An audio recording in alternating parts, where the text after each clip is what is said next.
Check, check, check, check.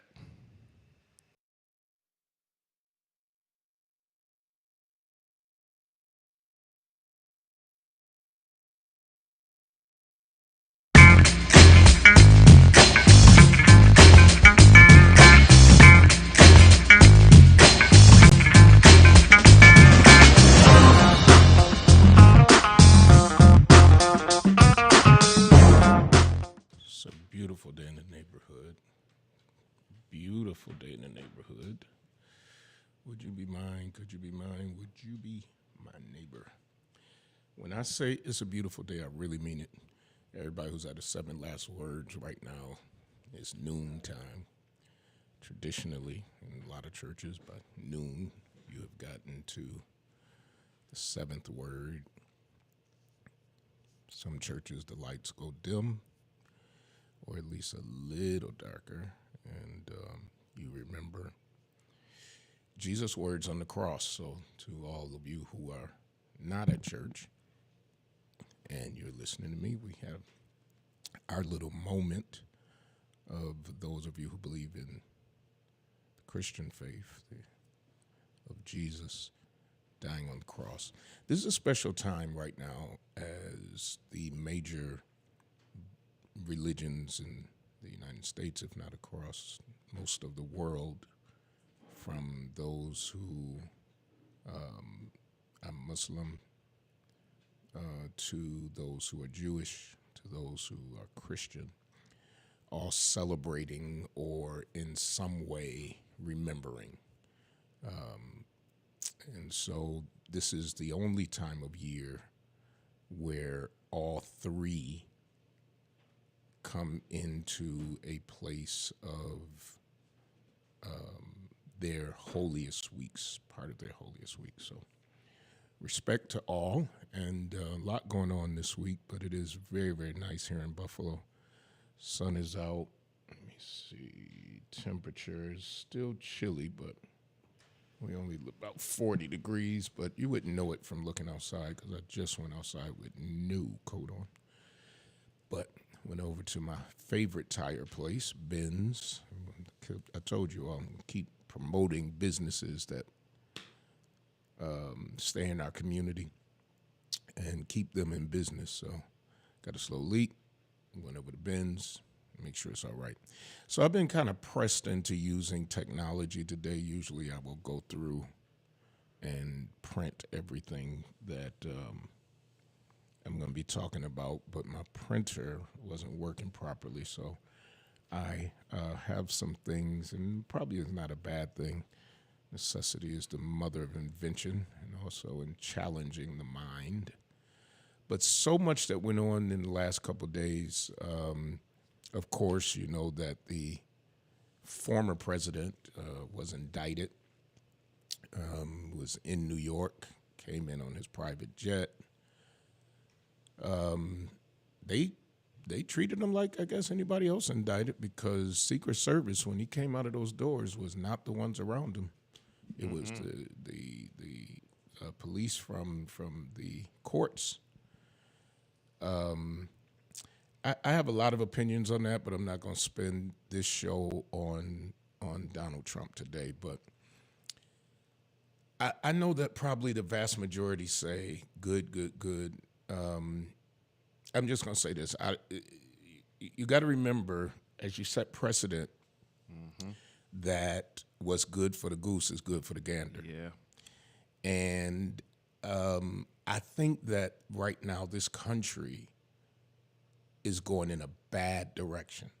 And I'm going to tell you why. And then we're going to get to all these topics at hand, including Tennessee, including this 12-year-old kid, these kids that were arrested today, and the response of the sheriff. If you haven't seen the press conference in Florida and the response of the sheriff, oh my gosh, I am afraid for our country. Now, those of you who are local, most of our politics are Democrats.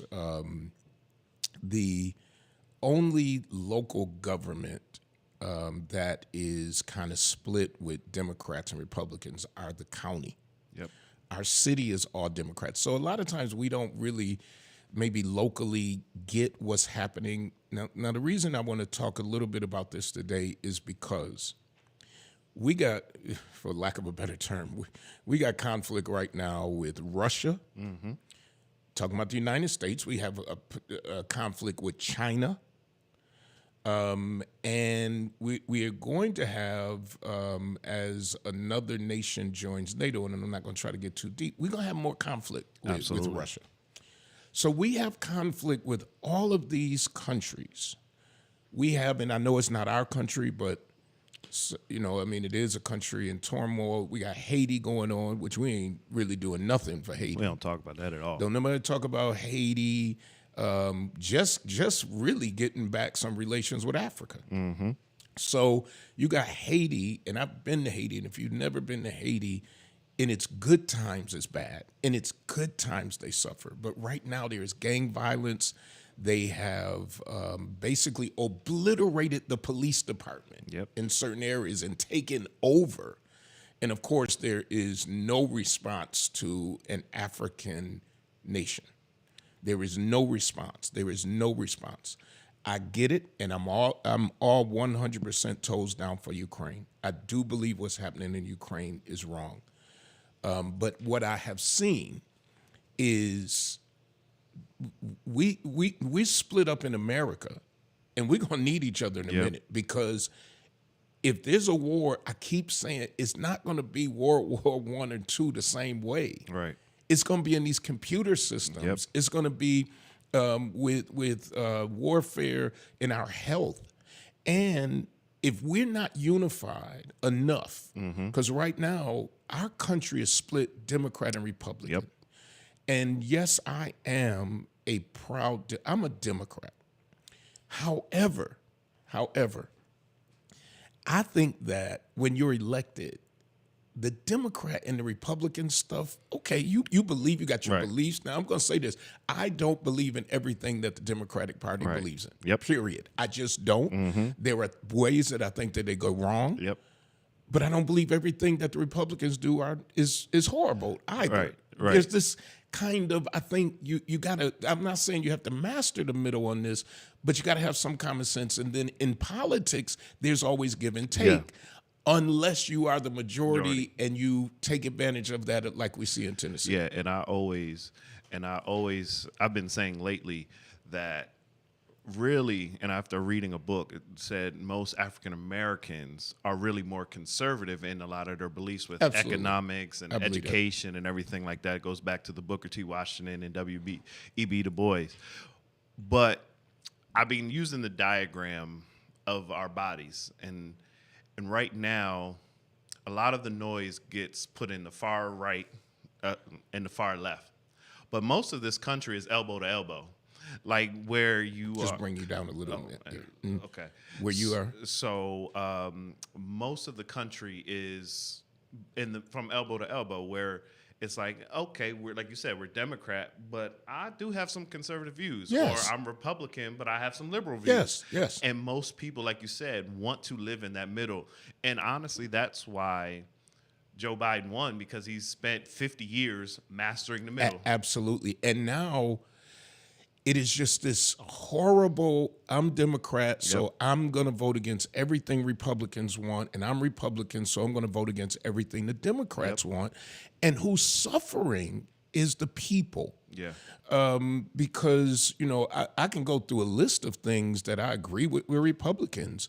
I do believe in my right to carry, but on the other side, I do believe that there needs to be sensible gun laws. And so there's all of this stuff that I think is distracting our country to the point that when we need to work together, we're going to be so far out there. This country has not really worked together for a while. And, well, I'll say this.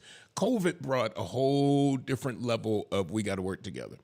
But we shouldn't have to wait for another tragedy, because the next tragedy is going to be an attack. If you all did not see in the news, and I didn't bring this as a topic, but if you didn't see in the news this week in which a house in Buffalo, New York was raided, and today there's a guy who was arrested who had some of people's data that he bought from this worldwide network on the dark web, in which they're selling our information, our passwords, and all that. And if you go online, and I don't have all of that information in front of me, you can see whether your passwords were compromised. 3 of mine have been. 3. Yeah. Yeah. So you go on, it'll tell you where it was compromised, where you got a virus, basically. And so you look at that. And other people who are evil, other countries who are evil, they're waiting. And when the new warfare happens, it's happening now. It's going to shut down police. It's going to shut down schools. It's going to shut down all of these devices we have. Yep. We've already had the attack here at the church. The school board has had an attack. I mean, this is really real, folks. And then if you can't get in touch with your police force and chemical warfare, it's just, and I'm not a conspiracy theorist. It's happening right in front of our faces. Yeah, and like you said, and you named the big ones, but we also can talk about our electrical grids, our natural gas sources. So we can go from the most powerful country in the world, yes, to looking like the third world country if you start attacking our fuel lines, our power grids, and everything else. So it's not that far off. Absolutely. And here's the deal. We got to be concerned about this. Yesterday, what happened in Tennessee, and then maybe I'll start with the juveniles. So I don't know if any of you have, let me see how I got to manipulate this. If any of you have seen the news about these young people in Florida. So let me pull up, I got me a new folder. Florida teen homicide. So there's 2 juveniles arrested in teens, triple homicide in Central Florida. So basically, you got 3 teens who seem to be African American because they have leaked their pictures. 1 is still on the run, 3 dead. 1 is, I don't know if the 3 dead are white females, but I know female. Let me read you the article. And this isn't about black and white, by the way. This is the response of the sheriff today. 2 juveniles have been arrested, and a 3rd is being sought in connection with the recent shooting deaths of 3 area teenagers in Central Florida, blah, blah, blah. Investigators believe that the victims were involved with burglaries and robberies, and both the victims and the suspects were allegedly affiliated with criminal gangs.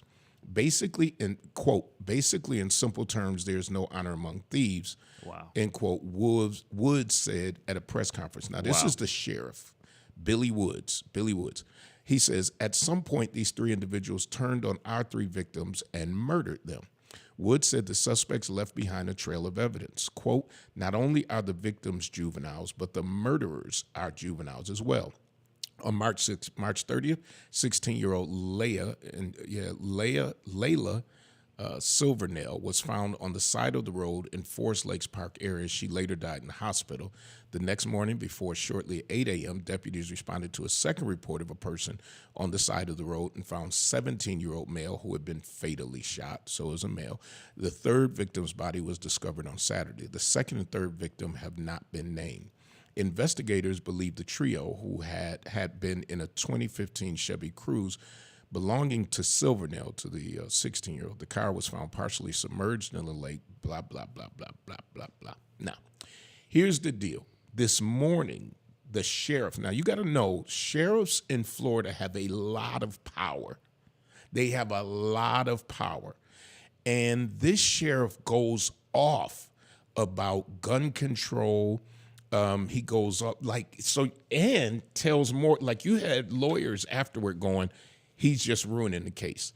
So I'm going to play a little bit from his press conference. Let me see if I did this right. I've got it here. I got to go to radio show and then see the moments. Nope, watch Marion County. So this is going to play a commercial first, of course, because I don't pay the extra money on YouTube not to have commercials. So now my commercial is off, and I'm going to go to 1433. So this is from First Coast News, 1433.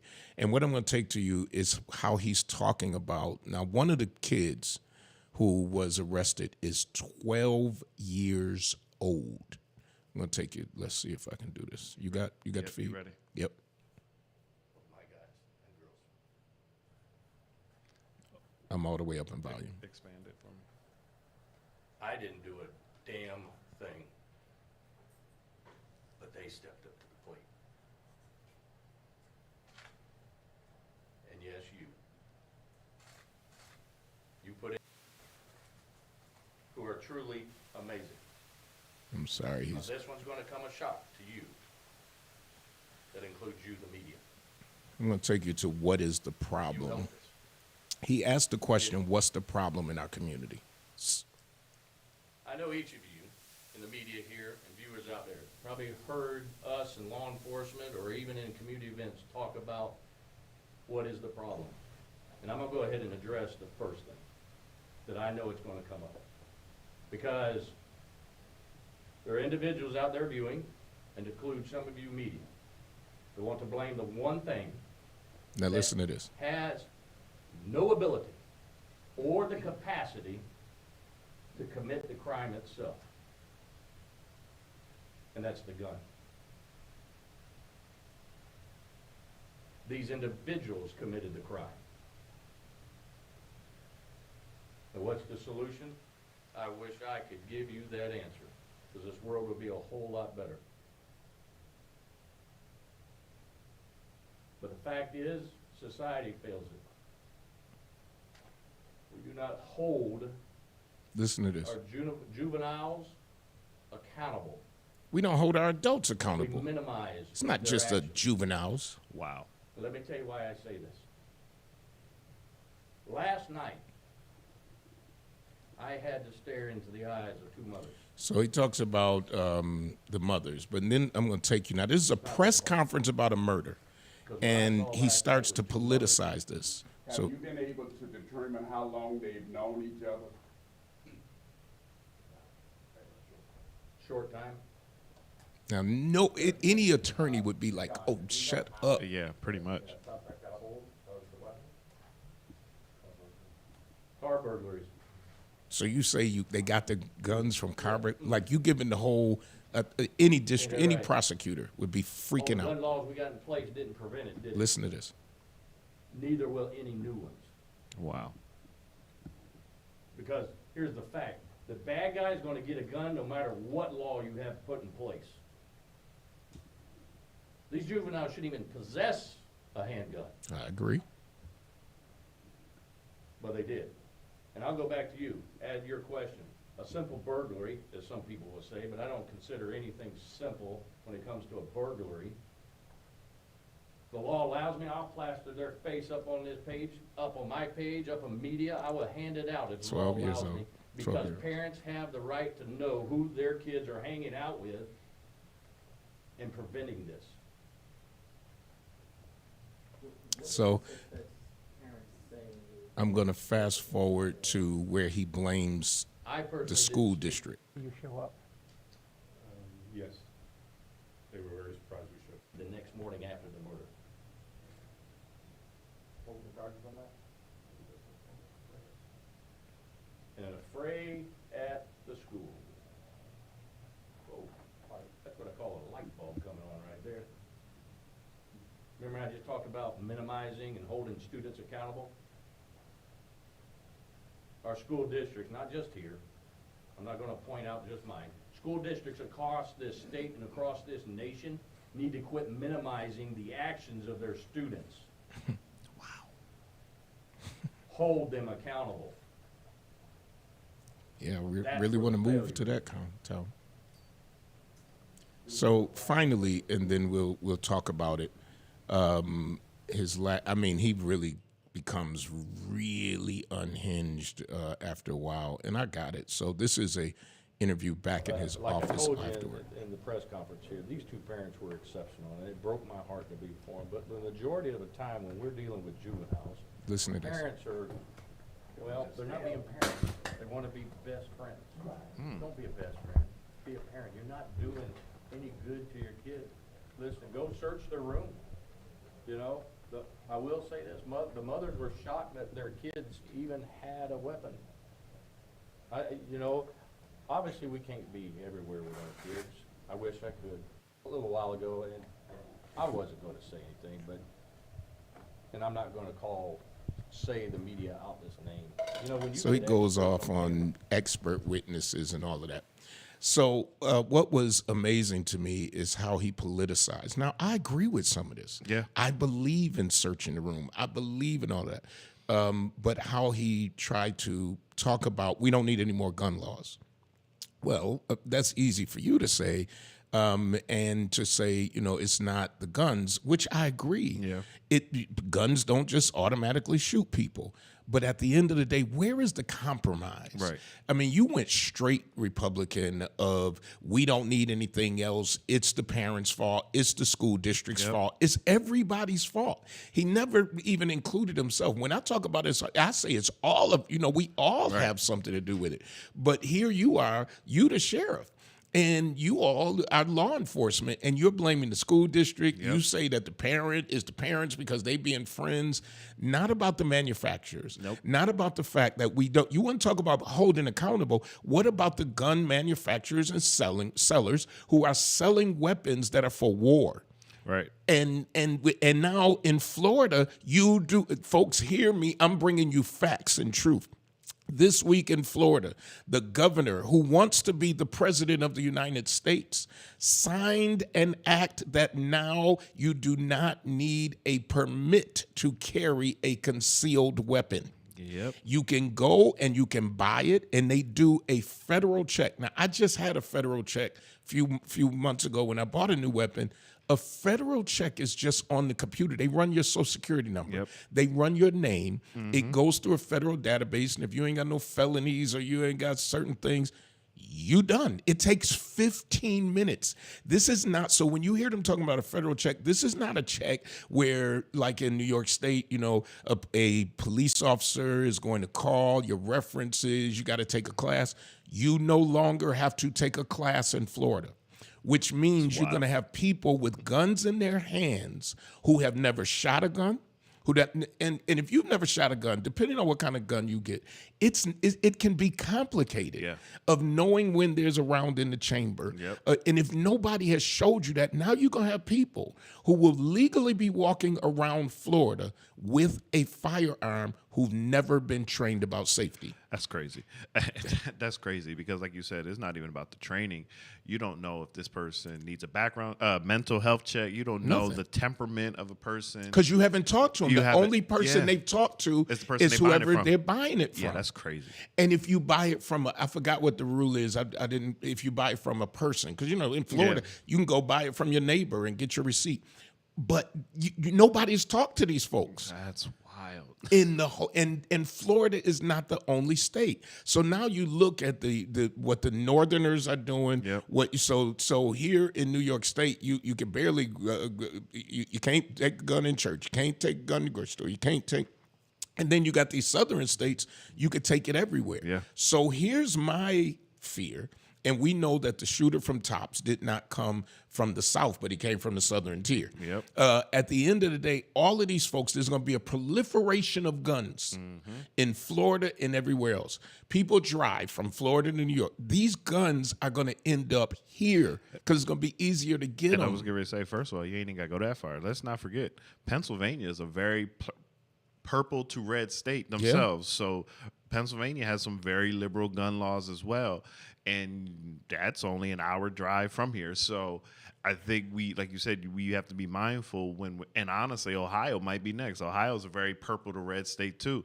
So we could end up surrounded by a lot of conservative gun laws that would, like you said, just come straight down to 90, and we have no idea. No idea. And so that's why I say, when Dems and Republicans, I just believe this. I believe that there are certain issues we should be in a room working together. Yeah. Because nobody, and friends, like you say this, nobody's going to get everything, and as long as everybody is disappointed the same amount, then you've done good legislation. At the end of the day, my fear is this divide among Democrats and Republicans in the United States is going to be our undoing, and going to put more people in harm with guns is going to, we don't even talk about education anymore. No. There is no conversation about education at the federal level for real, for real.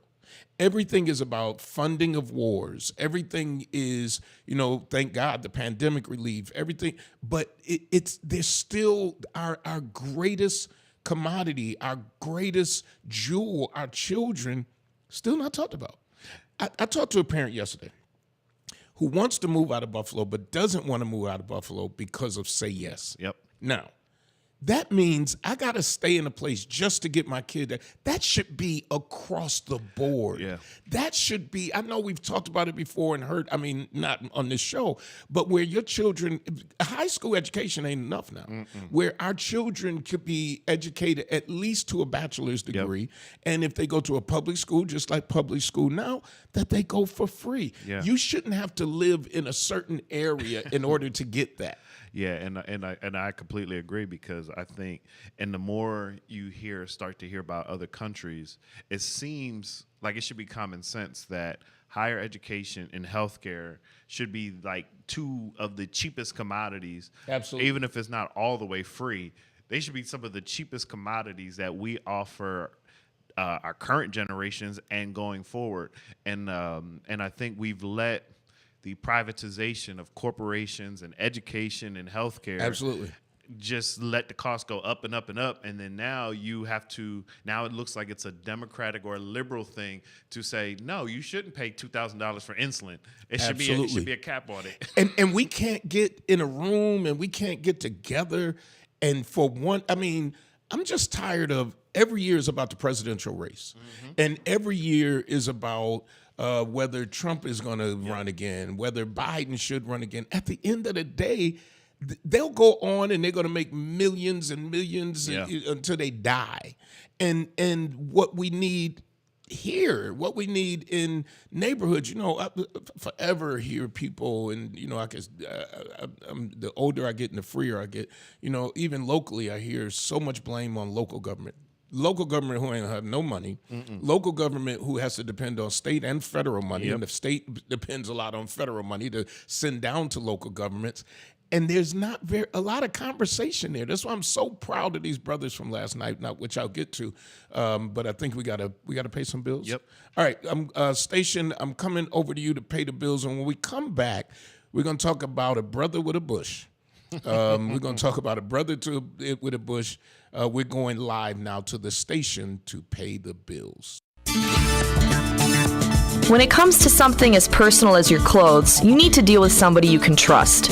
That's why so many people turn to Hobson's Dry Cleaning, conveniently located in the heart of the community at 874 East Delavan at the corner of Wyoming. When you take your clothes to Hobson's, you can trust that they'll be ready on time. You can trust that your whites will be white. You can trust that you'll always get a fair price and service with a smile. You can even trust that you won't have to get out of your car if you don't want to. Hobson's has a drive-through window for your convenience.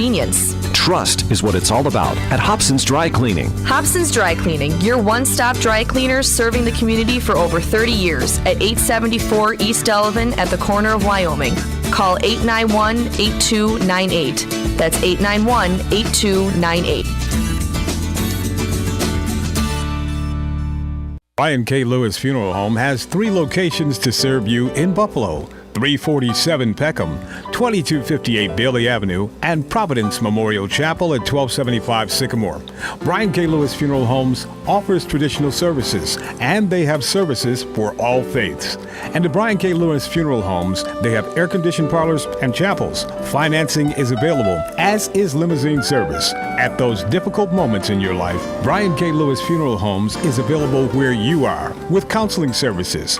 Call toll-free 877-885-7734. That's 877-885-7734. Or locally 845-5545. Brian K. Lewis Funeral Homes. We are here to serve you, here to serve this present age. Call today, toll-free 877-885-7734. Or email info@brianklewisfuneralhome.com.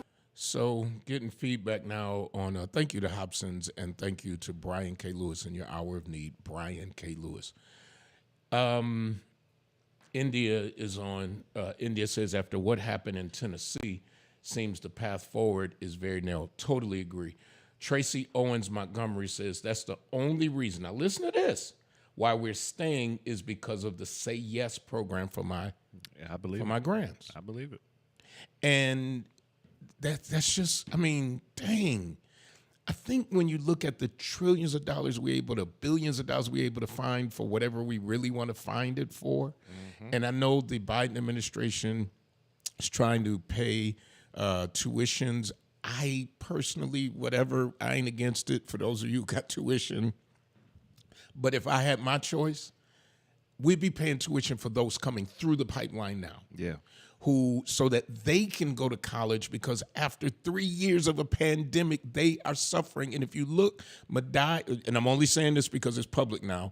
I couldn't say anything about it before because I was a trustee at Madai during the time. So it was all executive. And I still can't go totally into it. I only go talk about what's in the paper.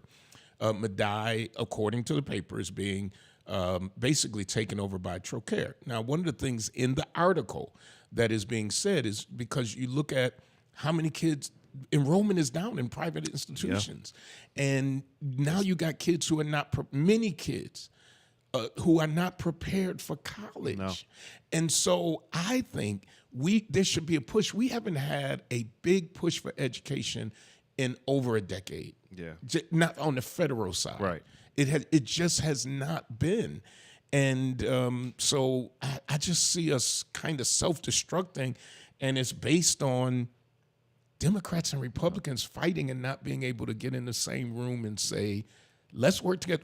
There's some things we never going to agree with, and that's cool, but somewhere we got to work together for the good of our people. And like you said, even with the private institutions, last season I coached at Hilbert, which was a private Franciscan institution, and recruiting for football was difficult because we had to get them to lower their academic standards just to be able to get public school kids in. It's crazy. And then they had to spend the whole month of August on campus doing, I forget what the program is called, but basically a 3-4 week program preparing them for an educated college semester.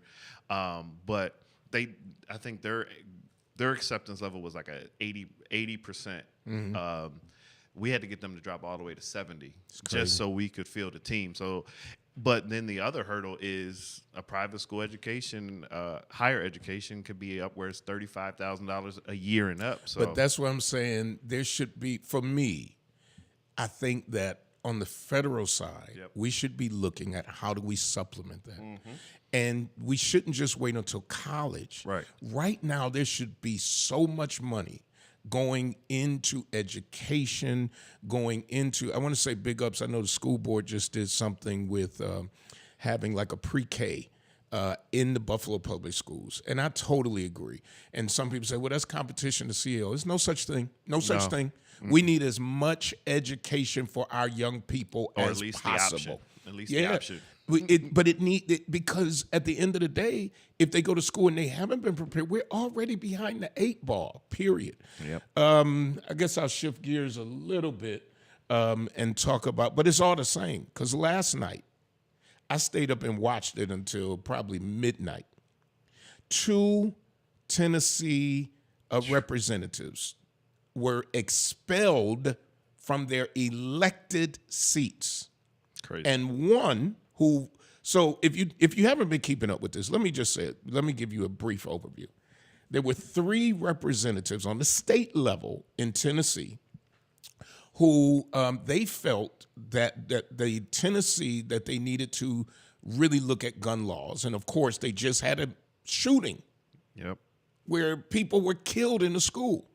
So they're trying to express themselves in the past, and there's a system in which basically the chairman lets you speak, and they say the chairman kept turning off their mics, wouldn't let them address the issue. So the three of them got a bullhorn, two black men, or two black and brown men, and then one white woman got bullhorns and went into what's called the well, which is basically in front of the chairman. And in order for you to go into the well to speak, you have to have permission. They didn't. Right. They used the bullhorn. They did disrupt the assembly. I agree they did. I agree they were out of order. Now, I agree, especially as a president of the Common Council, I believe they were out of order. However, I believe that the members that expelled them were out of order too. Absolutely. Because there were other ways to have dealt with it. So what they did last night, they voted to expel the two men of color. And then the white woman who was with them, who is a hero to me too, made it by one vote. Yep. Now, some people say, why she just ain't quit with them? No. She made it by one vote. Now the question is, and she answered it, why the brothers didn't make it by one vote? So who is that? I'm more interested. Who is that one person Yep. who you would not vote for the two black men, but you would vote for the white woman? That's my question. And didn't they vote, but they suspended her from committees or something? They suspended them all from committees. Yeah. So, but she's still there. Yeah. She still has her seat. Yeah, that's she the only still can difference, yeah. represent her constituents. And at the end of the day, whether they know it or not, they just made these men very famous and very wealthy. They're only 20-something years old. I got all of their, because I want you to know who these young men are. Justin Pearson, who represents District 86, is 28 years old. The issues he ran on are environmental, racial, and economic justice. He's only been in office this year. Of note, he successfully blocked oil pipeline from being built in South Memphis because he's from Memphis. And recent awards, the Roots 100 Most Influential Black Americans. Then you have Gloria Johnson. She's 60. Her issues are education, jobs, and healthcare. She successfully organized in favor of to ensure Tennessee state versions of Medicaid. Then you have Justin Jones, 28 years old, in office just this year. She's been in office. I want everybody to recognize. Prior to the person who voted for her because they knew her, Right. she was in office from 2013 to 2015 and from 2019 to now. So she's been around. So she got friends. She has at least one friend Yeah. on the other side of the aisle. So of note, he wrote the People's Plaza 62 Days of Nonviolent Resistance after helping to organize 2022 sit-in. So these are young men that were voted out yesterday. I'm going to go to the computer. We're going to play a little bit of this in case you did not see it. Let's see if I can. You got me, Mark? Bring up the volume. Concurrence of 2/3 of the members to which the House is entitled in the Constitution of the State of Tennessee, House Resolution 63 is hereby adopted. Without objection, the motion reconsiders table. Pursuant to Article 2, Section 12 of the Constitution of the State of Tennessee, I hereby declare Representative Justin J. Pearson of the 86th Here's Justin Pearson, as you're just seeing right there. This is from has CNN. Been expelled with 69 votes in favor to expel him. We needed 66 votes to announce a formal expulsion. He has now been expelled, joining Justin Jones, who. So one of the things, and I'll stop there. One of the things, and both of these young men made just speeches that will go down in history. They both sound like preachers. Yes, they do. And one of them does. They go to I could tell. theologian school, theology, and some, the comments sometimes. This is America. This is not a church. And of course, I've heard that on the Common Council during the prayers and when people came to protest. This ain't your church. But you still spend the money that's got God's name on it. Yeah. You still, you do all that. So at the end of the day, last night, where some would say it's a shame, I don't. I say great. Absolutely. Great that, because even the I think his Speaker of the House spoke about, they were controlling the House and they suck all of this. This is what he said. I've definitely had them. They suck all of the air out of the room. And look how they were controlling people. When they put their fist up, people hollered. And when they put them down, well, okay, that's their constituents. Yeah. But you all could have had your constituents show up. Absolutely. Where were your constituents? They were not there. And so to me, last night was a defining moment in American politics of people who are saying we need gun control. We tried to talk. We tried to do. Now you want to get rid of us, but we tried, and you wouldn't turn our mics on. You wouldn't give us a platform. You wouldn't let our voices be heard. And so we did what we had to do. And when you do that, like I told somebody counseling with them in the last weeks who stood up for what was right, and now they feel like they're being, getting some repercussions. And I said, when you stand up for doing what's right, It's lonely. you got to take it. It's lonely. You got to take it because everybody isn't going to agree with you. And I think last night was terrific. I think, anybody who wants to bring these young men to Buffalo, I'm in to help in any way that I can. Obviously I can't help with government money, but I can help with some other money.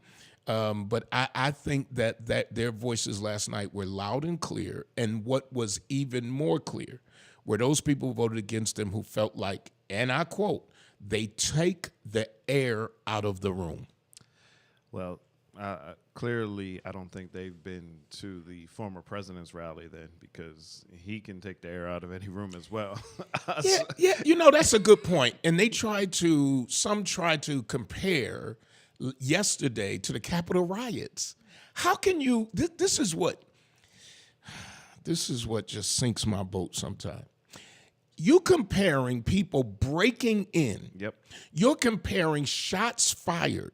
You're comparing breaching security. Vandalism. You're comparing vandalism. You're comparing sitting in the Speaker of the House's desk, putting your feet up on the wall, on her desk, writing notes, stealing objects to people peacefully. There was not one skirmish last night. There was not one fight last night that was, I'm sure, because if it was, right. You can best believe tear gas it would have been all over for them last night. They were there. They were letting their voices be heard in their house. And at the end of the day, you compare it? It's no comparison. Are you silly? No, they know what they're doing. They know what they're doing. They're doing what has happened to black and brown people since we were brought here. We've been compared to other people's violence, because even here, the sheriff now, talking about violent youth and violent youth and violent youth. You were the most violent people on this planet. Yep. Mm-hmm. So let's talk about the violence and the culture of violence, and let's talk about how we deal with that. But this going in my corner, and this is what I pray as I leave leave the council. I worked hard. You can call me whatever you want to. I worked hard to get people to talk. Absolutely. To get people to meet. Absolutely. And did we do everything that everybody wanted to do? No, absolutely not. Nobody. That's just impossible. However, what you did not see, you saw a lot getting done. But you saw I would always say, just talk, get in a room, talk. Yep. And I'm not blowing my horn, but what I'm saying is across this country, not a lot of people are talking. They're only saying, I'm a Dem, I'm a Republican. Yeah. I don't think it's boding well for us. And like you said, the division is now coming forward across many arenas. So it's funny, like when you talk about how he started quoting scripture yesterday, but we have to forget that a lot of the Republican Party are now considered Christian nationalists. Mm-hmm. So they believe in all of these rights that come out the Bible. But then when somebody uses the Bible, oh no, this is not the place for it. Yep. So that's a good point. So that's the one point. When they correctly use the Bible. When they can correctly divide. Yeah. And then the second thing, and just how even where the Republican Dems, even in sports, and I'll just briefly touch on it because it was so mainstream, with the LSU female basketball player and the white female basketball player from Iowa. Both did the same gesture. When the white woman did the gesture, she's a fearless captain of her team. She's showing competitive spirit, this, that, and the other. But when the black player did it, she was a thug. She was ghetto. Oh, it was poor sportsmanship. And it's just so we constantly, like you said, keep up these different things. Like you said, and now I believe if this was a black legislative house majority, and these were two white people, and they were trying to do the same thing, it would the whole conversation would be completely different. Absolutely. Tracy says, "Come on now." Kamal says it's not freedom at all. I want to take you. We're going to go back to the computer. We're going to hear from the Tennessee House Speaker, and how he reacted to the expulsion. In case you didn't hear it, I'm going live. House floor is in the middle of session, and everybody here's a witness, and everybody's talking. You guys were technically witnesses as well. If you were here in the press, you were a witness. You don't need an investigation to look at what happened in front of you in real time. The expulsion was put out on Monday. They had their process on Thursday. One representative had the ability to get two attorneys here to represent her. And so they were able to have the ability to defend themselves, and that's what they did. You can't make decisions based off what may happen in the future for those individuals. What you do is you make a decision that is based on the actions of those three that they did on the House floor on that day, and that's what you look at. And so I can't sit here and make a decision based on what the public may or may not do or may elevate them to a higher status.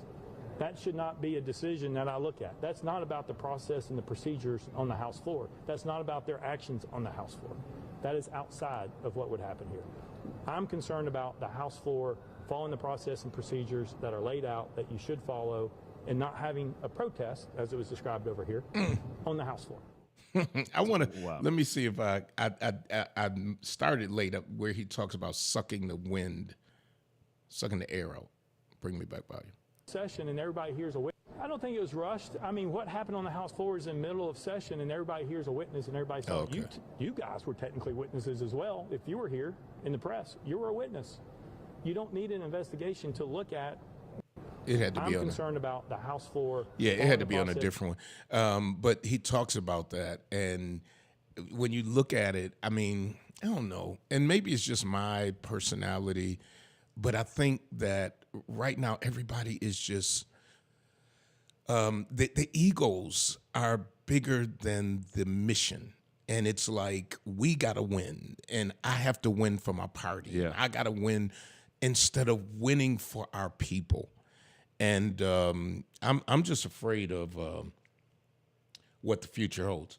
From Facebook, India, the appropriate place for protests is whenever injustice exists. I think that, like I said, they were out of order. You approached the well. And if the protocol is you cannot approach the well, you're out of order. Okay. But were they out of order when they wouldn't turn their mics on? Yeah. Was the speaker out of order when they tried to have a conversation, which they should have had after losing children in a school, and now it's time to have a conversation, and you won't even let them be heard? Yeah, and just so people know, there's a formal way to silence in a meeting, so by Robert Rules of Order, or if there's rules of the House. So, like you said, you're out of order for silencing them without taking the appropriate manner as well. It didn't do anything. They could have done so many other things, but they didn't. And I think they lose on this one. Because now their voices will be amplified across the world, because we're U.S. of A, where we, on the federal, and looking at, what Russia, how they treat their people, look at Korea, how they treat their people, looking at, we just had two people escorted out of the chambers that they were elected to. I could see if the people who elected them had a recall and you had all that kind of stuff. No, that ain't what happened. So while we worried about what other countries are doing, I think we got to check what we're doing and what we allow, because at the end of the day, I don't know, our people deserve it. And that's what Jomo texts. all of the seeds that American have sown will grow, and no one can stop history and judgment. We should bow down and ask for mercy so that we don't perish in hell. Whew. This is real talk, and this is very scary. This is very scary. Let me see. Just a few little things. So remember I told you about this this big bus. And so now they're showing, and I just pulled up the article, Buffalo man arrested as part of global takedown of criminal online. But I really want to give you all how to check, let me see, of how to check if your data has been breached, if your passwords have been breached. Oh, it's not in this article. I can't believe they didn't put it in here. They didn't put it in here. But in the last article of the bus, let me see if I can find that for you. So a lot going on, just a lot going on. But I'm really, really concerned about what is happening in our country. Can you find, you usually can find it quicker than me. Let me see. The article that was, I'm going to get it for you all because I want you to be able to check your data. And if anybody on Facebook can find it and throw it up real quick because we're almost out of time. If you can find it and throw it up. Unprecedented, blah, blah, blah. Oh, they found the guy who, by the way, broke down Russ Salvatore's tribute park. And then they just arrested him again. So I think there's something else going on there. And he bit the people who arrested him. All right, let me, while you looking for that. Yep. So on this Tennessee, so I think that what is, I'm trying to look at one of these other quotes or some of their quotes. One of the ones that one of the brothers said, he said, "We'll see you on Monday." That has gone viral. "We'll see you on Monday." In other words, I'm not going anywhere. We're not. And by the way, they can run again. Yep. And they can't be charged with the same thing. Nope. But they can find other stuff to charge them. So they can run again. I'm sure that they will run again. But until then, check this out. Check this out. The Tennessee House gets to fill their seats temporarily. Yep. Do you think that they're going to fill their seats with people who are like-minded as them? Absolutely not. Who the people in Memphis voted for. This is some far crazy stuff that you get to pick. And I don't know if they have to be a Democrat. I know here, like on the Common Council, if there's an opening and it was a Democrat in the seat, you have to put another Democrat in. If it was a Republican, you have to put a Republican in. I'm not sure about what it is in Tennessee. Kamal asked the question, was the shooter in order when he or she killed? Absolutely. Out of order. Out of order. Out of order. Mm-hmm. But you want to say out of order and then expel. That's two. Now this is where it just kind of melts your butter. You didn't expel all three. No. You expelled two. And then you say, we're United States of America. Well, we're a lot of things. We ain't been united in a while. But, united we are not right now. And so I'm almost out of time. Did you find it? Yeah, so I'm trying to get it over to be able to put it on Facebook, but it's called Have I Been, in the password is pwned.com. Have I been pwned.com. All right, and I forgot what PW, people are not going to remember, but they can go back and look at Facebook. Yeah. And you put in your email or you put in your phone number, and it will show you whether your data has been compromised. I'm telling you, folks, this is real, and we better get real about it. Listen, elections locally, I'm going to hit that, and then we gone. If you didn't sign a petition, I think it's probably pretty too late now. Yesterday was the last day. Yesterday was the last day, so which means political season is in full effect here locally. Of course, on this show, we don't endorse, but all I say is vote for somebody. Vote for somebody who has the convictions of what you believe in. And ask questions. Ask people questions. And if they represent what you want in your neighborhoods, vote for them. And if they don't. But vote. That's what's most important. Check out your voter registration. Make sure you're registered. And if you got 18-year-olds, look at these 20-year-olds in Memphis. In what was the seat, one of the seats of segregation. Yep. You got 20-something-year-olds doing their thing. So when we talk about education here, education in the South, one thing about segregation is black folk in the South learned that education is important. It was the way out. So I'm getting ready to turn it back over to the station so they can do the commercials. Thank you all for watching and listening. Until next week, power to the people.